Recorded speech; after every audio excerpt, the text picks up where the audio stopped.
जी हां, एजेंडा में आज बात उस शख्स की, उस हस्ती की जिस पर चल रही सियासत की, जिसे देश लौह पुरुष मानता है। लौह पुरुष सरदार वल्लभ भाई पटेल सबके नेता हैं, लेकिन अब देश की दो बड़ी पार्टियां उनकी विरासत को लेकर झगड़ रही हैं।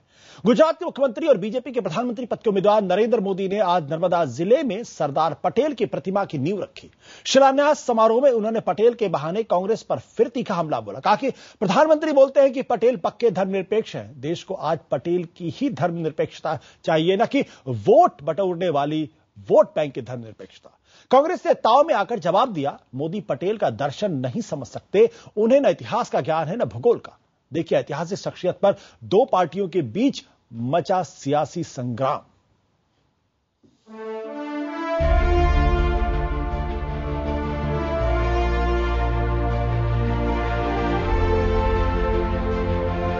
देश के पहले गृह मंत्री और स्वतंत्रता आंदोलन के कद्दावर नेता लौह पुरुष सरदार पटेल के नाम पर सियासी घमासान जारी है। गुरुवार को गुजरात के नर्मदा जिले में पटेल जयंती पर उनकी 182 मीटर ऊंची प्रतिमा बनाने की परियोजना के शिलान्यास समारोह में नरेंद्र मोदी ने कहा कि सरदार पटेल किसी एक पार्टी के नहीं थे। हमें देश को एक करने वाला सरदार पटेल का सेक्युलरवाद चाहिए, न कि वोट बटोरने वाला। सरदार साहब सच्चे सेक्युलर थे। हम भी कहते हैं इस देश को सरदार साहब वाला सेक्युलरिज्म चाहिए, वोट बैंक वाला सेक्युलरिज्म नहीं चाहिए। सरदार साहब सेक्युलर थे, लेकिन उनको सोमनाथ का मंदिर बनाते हुए उनका सेक्युलरिज्म आड़े नहीं आया था। मोदी का ये बयान सीधे प्रधानमंत्री मनमोहन सिंह को जवाब था। दरअसल मनमोहन सिंह ने 29 अक्टूबर को अहमदाबाद के कार्यक्रम में कहा था कि पटेल पक्के सेकुलर और कांग्रेसी नेता थे। इससे पहले उसी मंच से मोदी ने कहा था कि नेहरू के बजाय पटेल देश के पहले प्रधानमंत्री होते तो बेहतर होता। जाहिर है मोदी पटेल को नेहरू के बरक्स खड़ा करके गांधी परिवार और कांग्रेस पर निशाना साधने की रणनीति पर चल रहे हैं। लेकिन कांग्रेस ने मोदी के बयान पर कड़ी प्रतिक्रिया जताई है। पार्टी ने कहा है कि मोदी को पटेल की विचारधारा की कोई समझ नहीं है।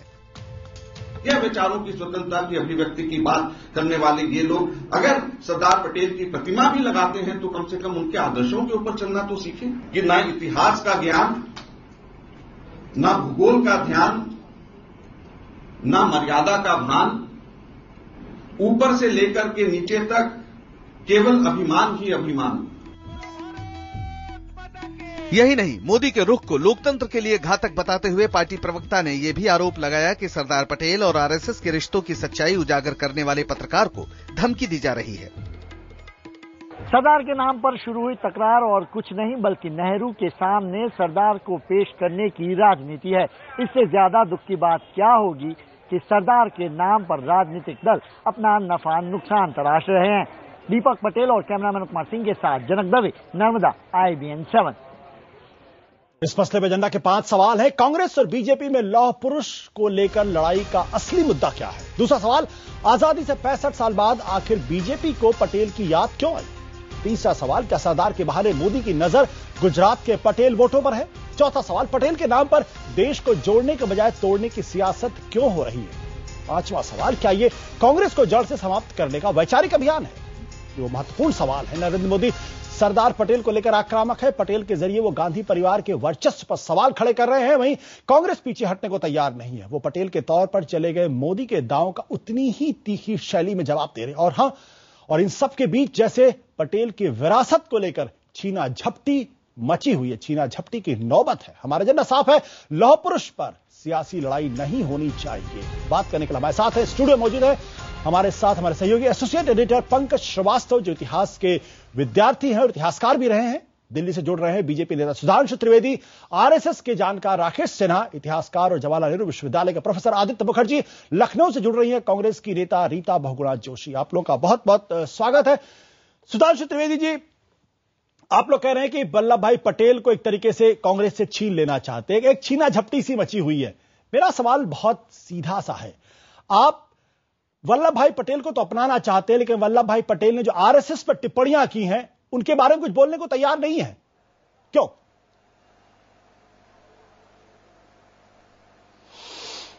देखिए, हम यहां पर उन राष्ट्रीय आदर्शों की बात कर रहे हैं जिनको लेकर भारत के स्वतंत्रता के समय उस समय के महापुरुषों ने संकल्प लिया था और वल्लभ भाई ने जो कुछ बोला था वह उसकी प्रतिध्वनि थी।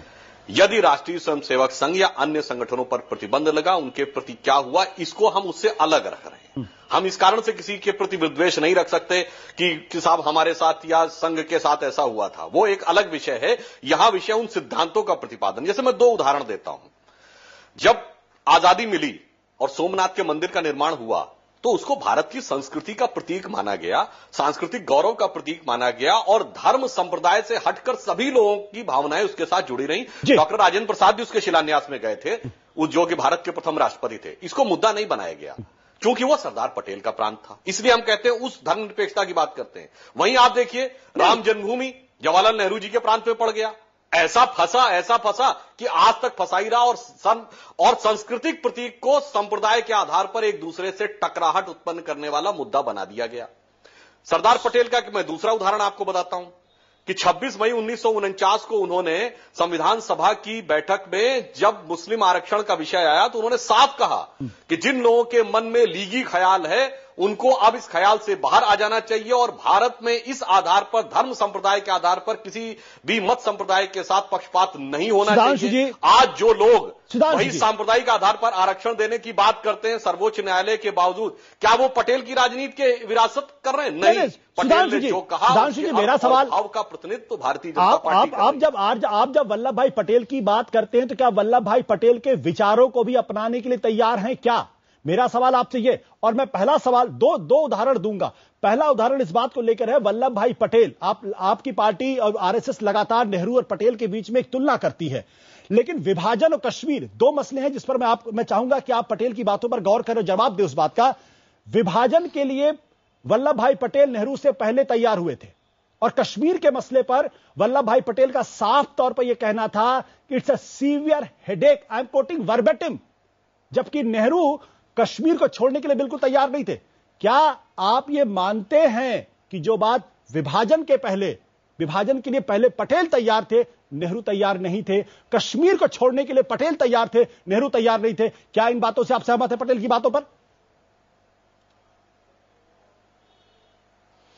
देखिए, आप जिस संदर्भ की बात कर रहे हैं कि पटेल विभाजन के लिए पहले तैयार हुए थे, वो मौलाना आजाद ने जो अपनी किताब लिखी थी इंडिया विंस फ्रीडम, जिसमें उन्होंने आखिरी के 40 पृष्ठ थे, जिसके विषय में उन्होंने लिखा था कि उनकी मृत्यु के 30 साल बाद वो खोले जाएं और सन 87 में वो खोले गए थे। हां, उसमें इस बात का उल्लेख था, मगर पूरा संदर्भ देखिए। उन्होंने ये कहा था कि यदि इस बात के लिए जिन्ना तैयार हो जाएं कि total transfer of population possible है तो मैं तैयार हूं। यानी एक प्रकार से उन्होंने उस चीज को रोकने के लिए एक शर्त रखी थी, जिस वाक्य को संदर्भ से पृथक करके लेकर लाने का प्रयास किया गया। अब मैं कश्मीर के सवाल पे आता हूं। सुधांशु जी, दुनिया में हर जगह सीमा विवाद है। मेरा बहुत बुनियादी सा सवाल है, जब पटेल साहब तैयार थे तब नेहरू जी बिल्कुल विभाजन के लिए तैयार नहीं थे और आपकी पार्टी विभाजन के लिए कांग्रेस पार्टी को जिम्मेदार ठहराती और गांधी जी को भी जिम्मेदार ठहराती। वही पटेल जो विभाजन के लिए तैयार हो गए नेहरू के पहले, तो नेहरू को कंडेम करेंगे, पटेल को एक्सेप्ट करेंगे, ये तो बात समझ में नहीं आएगी। कश्मीर के मसले पर नेहरू जी को कंडेम करेंगे और पटेल का महिमा मंडन करेंगे, ये कैसे संभव है? लिखा है कि बाद में सत्ता प्राप्त की उतावली नेहरू जी में अधिक नजर आ रही थी और अब मैं उसके डिटेल में जाके कश्मीर की बात करता हूं। पहली बात आप ये देखिए, कश्मीर पे मेरा सवाल टाल सरदार पटेल के प्रांत में था, वो सॉल्व हो गया। सुधांशु जी, कश्मीर के मसले पर आप मेरा सवाल टाल रहे हैं। कश्मीर पे मैं जवाब दे रहा हूं। कश्मीर को पटेल कश्मीर पे मैं जवाब दे रहा हूं। वो कहते थे कश्मीर जो है वो देश के लिए बहुत बड़ा हेडेक है, इसको छोड़ो यार, इसके बिना काम चलाओ। क्या बीजेपी आरएसएस इस सब्जेक्ट को मानने के लिए तैयार है जो पटेल कह रहे थे? मैं एक बात का जवाब दे रहा हूं जी, पटेल ने ऐसा कहा, वह विषय आप अपने हिसाब से उसको जो इंटरप्रेट करना चाहें। मैं एक मोटा बुनियादी सवाल, मैं वर्बेटिम दुनिया में तमाम जगह Kashmir is a severe headache, मगर हर जगह, एक मिनट मुझे, मैं कश्मीर पे ही जवाब दे रहा हूं, मुझे अपना वाक्य पूरा करने दें। मगर हर जगह सीमा विवाद में क्या होता है, बड़ा मुल्क छोटे मुल्क को दबाता है और छोटा मुल्क संयुक्त राष्ट्र संघ में भाग के जाता है। मगर कश्मीर का मामला तो बड़ा विचित्र मामला था। हम बड़े थे, हम ताकतवर थे और हम जीत रहे थे, उसके बावजूद जवाब नहीं दे रहे, हम दब गए और हम ही संयुक्त राष्ट्र नहीं, माफ करिएगा, क्या पटेल क्या पटेल की इस राय से आप सहमत हैं? क्या बीजेपी आरएसएस समाधान निकल गया? क्या सुधांशु त्रिवेदी बीजेपी आरएसएस इस बात से सहमत है कि भारत को कश्मीर के बिना होना चाहिए, जिसका सपना पटेल जी देख रहे थे उस वक्त, और ये बात उन्होंने छुपाई नहीं? जी, हम कतई सहमत नहीं हैं। हमारे प्रथम अध्यक्ष श्यामा प्रसाद मुखर्जी ने इसी के लिए बलिदान दिया था, और मेरा यह दावा है कि इतिहास की जिस पंक्ति की बात आप कह रहे हैं वो एक बार फिर प्रसंग से अलग रखकर की गई है, पूरे परिप्रेक्ष्य में नहीं। जिस व्यक्ति ने पूरे भारत को एकाकार किया हो वह भारत के एक टुकड़े को अलग होने की बात कैसे करेगा? यथार्थ तो यह है कि जूनागढ़ सरदार पटेल का प्रांत था, सॉल्व हो गया, और कश्मीर जवाहरलाल नेहरू का प्रांत था, तो ऐसा उलझा कि आज तक उलझा हुआ। अरे पटेल तो कश्मीर चाहते ही नहीं थे। हमारे साथ पंकज श्रीवास्तव, क्या जो बात मैं कह रहा हूं उसमें गलत नजर आ रहा है? क्या पटेल आरएसएस की विचारधारा के विरुद्ध खड़े होते नजर आते हैं? ये बड़ा अद्भुत बात है कि आप कुछ चीजों को लेकर अपना पूरा किसी आदमी को उसके विचारों से अलग उसकी प्रतिमा गढ़ने की कोशिश करिए। देखिए, सरदार पटेल एक बहुत प्रतिबद्ध गांधीवादी थे, और सरदार पटेल ने जीवन भर उन मूल्यों को छोड़ा नहीं। और जिस तरह से नेहरू को उनके बरक्स खड़ा करने की कोशिश हो रही है, नेहरू को वो लगातार अपने आखिरी जो भाषण उन्होंने इंदौर में दिया 2 अक्टूबर को, उन्होंने कहा कि नेहरू गांधी जी के बाद वही हैं जो हमें रास्ता दिखाएंगे, और वो हमारे नेता हैं, हम उनके सिपाही हैं, और इसमें वफादारी में कोई कमी मेरी नहीं होगी। नेहरू जी को लेकर जिस तरह से उनके विचार हैं, जो पटेल ने कहा, अगर वो पढ़ लिए जाएं तो ये जो बहस चल रही है वो बहुत अजीब लगती है। और दूसरी बात जो सबसे महत्वपूर्ण बात है, ऐसा लगता है कि पटेल कहीं मुसलमानों के खिलाफ उन्होंने कोई स्टैंड लिया, और अचानक बीजेपी उनको बहुत प्रेम से उनकी ओर देख रही है। बहुत अजीब है ये बात, क्योंकि पटेल ने सन 50 में एक बहुत महत्वपूर्ण बात कही थी। उन्होंने कहा था कि ये देश जितना हिंदुओं का है उतना ही मुसलमानों का है, और ये सिर्फ कहने की बात नहीं है। मुसलमानों को अगर आप ये एहसास नहीं दिला पाए कि ये भारत उनका भी उतना ही है जितना किसी और का है, तो फिर आपको अपनी सांस्कृतिक विरासत या भारत पर गर्व करने का कोई अधिकार नहीं है। और जबकि आप देखते हैं कि नरेंद्र मोदी के साथ जो पूरा जिस तरह से पटेल के साथ उनका चल रहा है, उसमें नरेंद्र मोदी किस राजनीति को वो प्रतिबंधित करते हैं? वो राजनीति है जहां अल्पसंख्यकों को निर्णय में भागीदारी देने का कोई स्थान नहीं है। सिर्फ दंगे का मामला नहीं है, ज्यादा गंभीर मामला है। जी बिल्कुल। हमारे साथ राकेश सिन्हा, जो सवाल मैं लगातार खड़ा कर रहा हूं, आप उस पर आप रोशनी डालने की कोशिश करेंगे कि भाई आपकी विचारधारा के बिल्कुल विरुद्ध खड़े हुए हैं, एकदम अलग खड़े हुए हैं, लेकिन आप नेहरू को कंडेम करते हो, पटेल को स्वीकार करने की कोशिश करते हैं। क्या इसके पीछे कुछ दूसरी राजनीति है क्या? आशुतोष जी, आज की बहस के 2 अलग अलग विषय हैं। एक नरेंद्र मोदी द्वारा प्रतिमा बनाया जाना, और दूसरा विषय है कि सरदार पटेल की अपनी विचारधारा क्या थी। और जो इतिहासकार आज सरदार पटेल और नेहरू के बारे में इतिहास की बात करने की जगह कविता की पाठ करने लगे, ये बड़ा दुर्भाग्य की स्थिति है। नेहरू और पटेल में बुनियादी अंतर था। यह बुनियादी अंतर हैदराबाद जूनागढ़ के इंटीग्रेशन में दिखाई पड़ा, आरएसएस पर प्रतिबंध के मामले में दिखाई पड़ा। पटेल ने नेहरू को पत्र लिखा, ये पत्र मैं पटेल के वॉल्यूम से कोट कर रहा हूं, मैं कोई अपनी बनाई हुई बात नहीं कर रहा हूं। पटेल ने लिखा, मैं डे टू डे एक्टिविटीज से परिचित हूं, जो इन्वेस्टिगेशन हो रहा है इसमें आरएसएस का कोई हाथ नहीं है। पटेल ने पार्लियामेंट में आरएसएस की प्रशंसा की। पटेल ने गांधी हत्या पर प्रतिबंध हटते ही 7 अक्टूबर 1949 को कांग्रेस वर्किंग कमेटी ने सर्वसम्मति से एक प्रस्ताव पारित किया और राष्ट्रीय स्वयंसेवक संघ के लोगों से अपील की कि कांग्रेस में शामिल हो जाएं। पटेल ने लखनऊ में कहा, मैं मानता हूं उन्होंने आलोचना भी संघ की, मैं ये नहीं कहता हूं कि संघ की उन्होंने आलोचना नहीं की। उन्होंने लखनऊ में कहा कि संघ के लोग पैट्रियोटिक हैं, संघ के लोग देशभक्त हैं, संघ के लोगों की ऊर्जा को समझता हूं। वो मैं मेरी बात पूरी कर लूं। जिस सरदार पटेल की सिंपैथी इतनी थी कि उनके जो निजी सचिव थे वी शंकरन, उन्होंने जो रेमिनिसेंस ऑफ सरदार पटेल लिखा, उसमें लिखा कि सरदार पटेल संघ पर प्रतिबंध नहीं लगाना चाहते थे, लेकिन दबाव में लगा। अब इतिहास की इन बातों को जब राकेश जी आपने गांधी जी की हत्या का जिक्र किया, मैं आपको बता दूं गांधी जी की हत्या में जो गुरुजी गोलवलकर जो चिट्ठी लिखी थी वल्लभ भाई पटेल ने एक गृह मंत्री के नाते, उन्होंने कहा था कि जो मेरे पास सूचनाएं आ रही हैं वो सूचनाओं के आधार पर मैं आपको बता रहा हूं कि गांधी जी की हत्या के बाद हर्ष व्यक्त किया गया आरएसएस के लोगों के द्वारा, मिठाइयां बांटी गई। ये वल्लभ भाई पटेल के शब्द हैं और ये मेरे शब्द नहीं है। गांधी जी की हत्या पर हर्ष व्यक्त किया गया, मिठाइयां बांटी गई एकदम, और जिस तरीके का सांप्रदायिक जहर से भुजे हुए भाषण दिए गए, जिस तरीके का माहौल पैदा किया, उस माहौल ने गांधी जी की हत्या की है। हर्ष व्यक्त करना, मिठाई बांटना गांधी जी की हत्या पे, मुझे लगता है किसी देशद्रोह से कम नहीं है ये।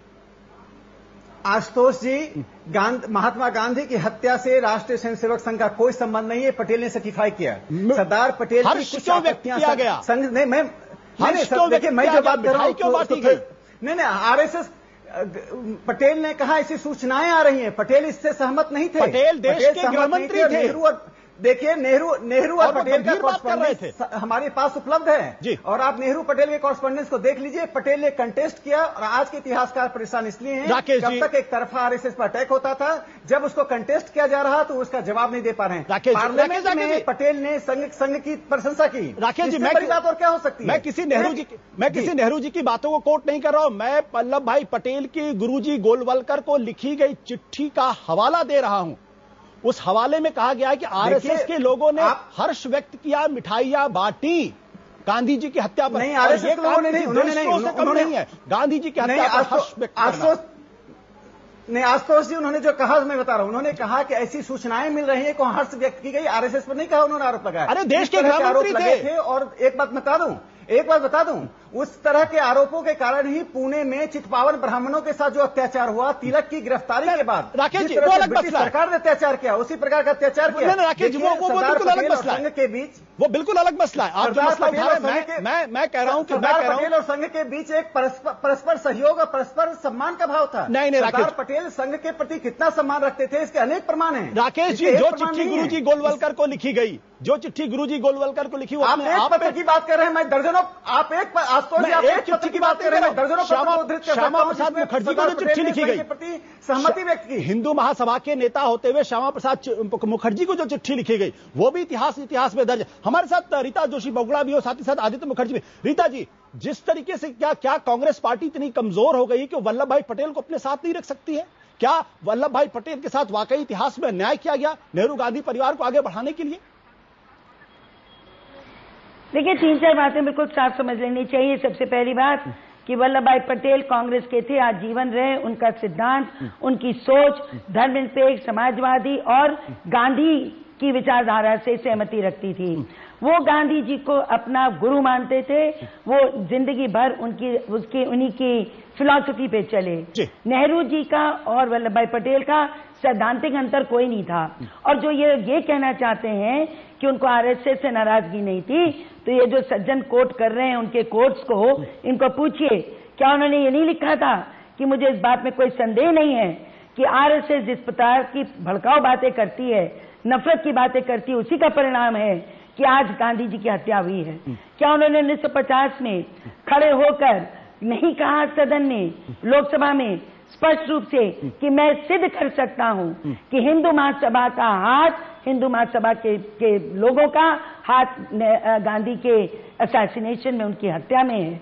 उन्होंने बार बार इस बात को उन्होंने ये भी कहा कि आरएसएस की वाणी इस देश के लिए खतरा है। और तभी उन्होंने गोलवालकर को कहा था कि अगर आप चाहते हैं प्रतिबंध हटे तो अपना कॉन्स्टिट्यूशन हमको दीजिए। आपका कॉन्स्टिट्यूशन क्या है, क्या आपका संविधान है, क्या बात ये करते हैं? बट रीता जी, मेरा सवाल विरोध पैदा करते हैं। मेरा सवाल आपसे ये है कि अगर वल्लभ भाई पटेल जितने बड़े नेता थे, देश के उप प्रधानमंत्री बनाया गया कांग्रेस की तरफ से, तो आजादी के बाद, उनकी मृत्यु के बाद उनको भुला क्यों दिया कांग्रेस ने? कांग्रेस सिर्फ नेहरू गांधी परिवार तक क्यों सीमित हो गई? वो भारत रत्न है, भारत रत्न बनाए गए। आपने 1993 में दिया उनको। एक मिनट सुन लीजिए। हमारे और आपके कहने ना कहने से वो उनका कद ना बड़ा होता ना छोटा। भ्रामक इतिहास को भ्रमित तो मत करिए।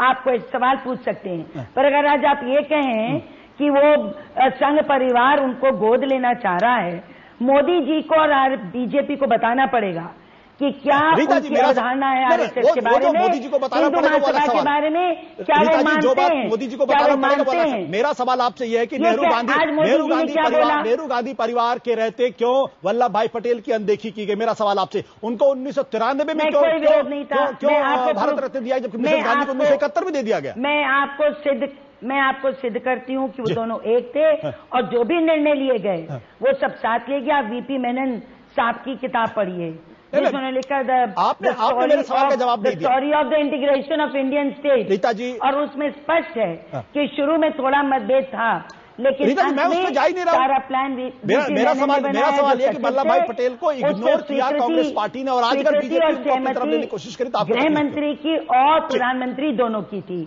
क्यों? कभी नहीं। हम एक स्वर में नाम लेते हैं, किसी भी नहीं, आपको मेरी बात पूरी होनी, आप मेरे सवाल का जवाब नहीं दे रहे। कोई भी कांग्रेस के नेता का या हमारा भाषण 3 नाम ले बिना समाप्त नहीं होता। हम जब भी नाम लेते हैं गांधी जी का नाम, हम सीधे कहते हैं नेहरू, पटेल नहीं और मौलाना आजाद। 3 के नाम कभी हमारी जुबान से नहीं हटे। नहीं रीता जी ये तथ्यों से परे बात, ये तथ्यों से परे बात। आदित्य मुखर्जी, बहुत देर से आदित्य मुखर्जी हमारे साथ। आदित्य मुखर्जी, ये जो पूरी की पूरी बहस है, एक इतिहासकार होने के नाते जिस तरीके से बीजेपी और आरएसएस और मोदी पटेल को अपनाने की कोशिश कर रही है, दरअसल क्या नजर आता है आपको? जी, आपने शुरू में ही एक बहुत अच्छा मुद्दा पकड़ा था जी। ये जो पटेल की विरासत को वो क्लेम करने की कोशिश कर रहे हैं, ये बीजेपी के लिए खतरे से खाली नहीं है। आपने पॉइंट आउट किया कि पटेल के आइडियाज अगर सामने आएंगे तो बीजेपी जरा मुसीबत में पड़ जाएगी। अगर जो ये सवाल कहते हैं कि अगर पटेल प्राइम मिनिस्टर होते तो देश का हुलिया बदल जाता, अगर पटेल होम मिनिस्टर होते 2002 में और जवाहरलाल नेहरू प्राइम मिनिस्टर होते तो ये सारे जेल में होते। क्योंकि यही काम पटेल ने 1947 में भी 48 में भी किया था। 25,000 आरएसएस को जेल में डाला था। तो ये बिल्कुल खतरे से खाली नहीं है। ये पटेल की विरासत को ये बिल्कुल क्लेम नहीं कर सकते हैं। जितना भी पटेल को बढ़ाएंगे उतना ही वो अपने पैर में कुल्हाड़ी मारेंगे।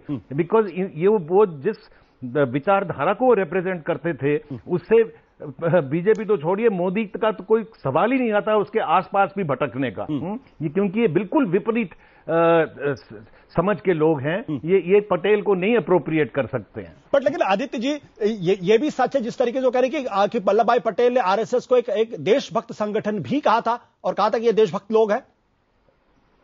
देखिए, आरएसएस ये बिल्कुल ठीक है। पटेल ने उस वक्त होम मिनिस्टर थे जब ये सारे रेफ्यूजीज आ रहे थे, तो उन्होंने कहा कि ये आरएसएस जहां तक कि ये हिंदुओं को उनकी सेवा कर रहे हैं, वो रेफ्यूजीज को संभालने की कोशिश कर रहे हैं, बहुत अच्छा काम है। पर उन्होंने कहा पर साथ साथ ये जो पॉइजन स्प्रेड कर रहे हैं ये बिल्कुल अनएक्सेप्टेबल है, ये बिल्कुल नहीं हो सकता। India can not be made a reflection of Pakistan if India is a secular state. ये बिल्कुल ये आधा सेंटेंस लेते हैं कि उन्होंने आरएसएस की तारीफ करी, इसमें तो कोई डाउट ही नहीं है कि उन्होंने सेवा करी है। वो तो हिटलर के जो वर्कर थे वो भी सेवा करते थे, पर साथ में जो आइडियोलॉजी वो लाते थे वो डेंजरस चीज है। और उसको बार बार पटेल ने सामने रखा है, कभी भी उससे हिले नहीं कि आरएसएस की जो विचारधारा है वो बिल्कुल एक्सेप्टेबल नहीं है। पंकज, क्या वल्लभ भाई पटेल को जो उस वक्त कांग्रेस पार्टी थी उसमें वो नेहरू के उलट खड़े हुए थे? उनकी छवि एक हिंदूवादी नेता की थी, वो हिंदुत्व को लेकर सॉफ्ट थे, वो नेहरू की तरीके से वामपंथी नहीं थे। क्या ये सच्चाई नहीं है? नहीं, बिल्कुल सच्चाई है। और कांग्रेस में सिर्फ एक धारा नहीं, मेरा ख्याल है उस दौर में जितनी भी धाराएं थी, समाजवादियों की, परंपरावादियों की, दक्षिणपंथियों की और कुछ हद तक साम्यवादियों की भी, कांग्रेस का मतलब ही सम्मेलन था और सबकी अलग अलग पोजीशनिंग थी। यहां तक कि गांधी जी ने जो अनशन किया वो इसलिए किया आखिर में कि 55 करोड़ रुपया वादे के हिसाब से पाकिस्तान को देना था और नहीं देने पर आमादा कौन थे? वो सरदार पटेल थे। तो तमाम ऐसे गांधी के नेहरू से मतभेद थे, नेहरू के पटेल से मतभेद थे, पटेल के गांधी से मतभेद थे। तो कांग्रेस आज की तरह की कांग्रेस नहीं थी। उस समय की कांग्रेस एक बहुत जागृत ऐसा आंदोलन थी जिसमें देश की तमाम धाराएं थी और सब मिलकर एक देश बनाना चाहते थे, जिसका सबसे बड़ा आप अगर उदाहरण देखें तो नेहरू के पहले मंत्रिमंडल में श्यामा प्रसाद मुखर्जी को भी आमंत्रित किया गया और डॉक्टर अंबेडकर को भी, जो कभी कांग्रेस में नहीं थे।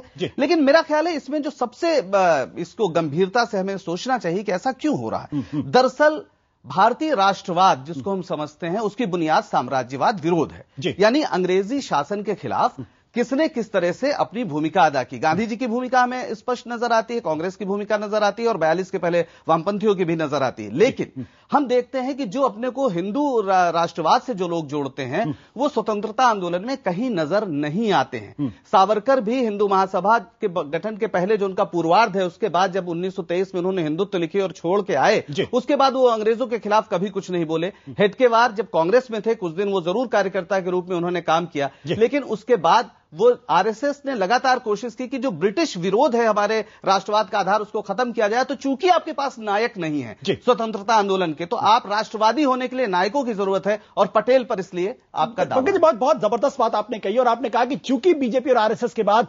स्वतंत्रता आंदोलन का कोई नायक राष्ट्रवाद के तौर पर नहीं है, इसलिए आप उधार लेने की कोशिश कर रहे हैं। ऐसे में सवाल यह खड़ा होता है कि अगर आज पटेल की मूर्ति बनाने की कोशिश की जा रही है दुनिया का सबसे बड़ा बात, तो आरएसएस बीजेपी के लोग हेडगेवार की मूर्ति इतनी बड़ी बनाने की कोशिश क्यों नहीं करते हैं? गुरुजी गोलवलकर की मूर्ति इतनी बड़ी बनाने की कोशिश क्यों नहीं करते हैं? श्यामा प्रसाद मुखर्जी की मूर्ति बनाने की कोशिश क्यों नहीं करते हैं? दीनदयाल उपाध्याय की मूर्ति बनाने की कोशिश नहीं करते? ये उनके अपने नायक थे।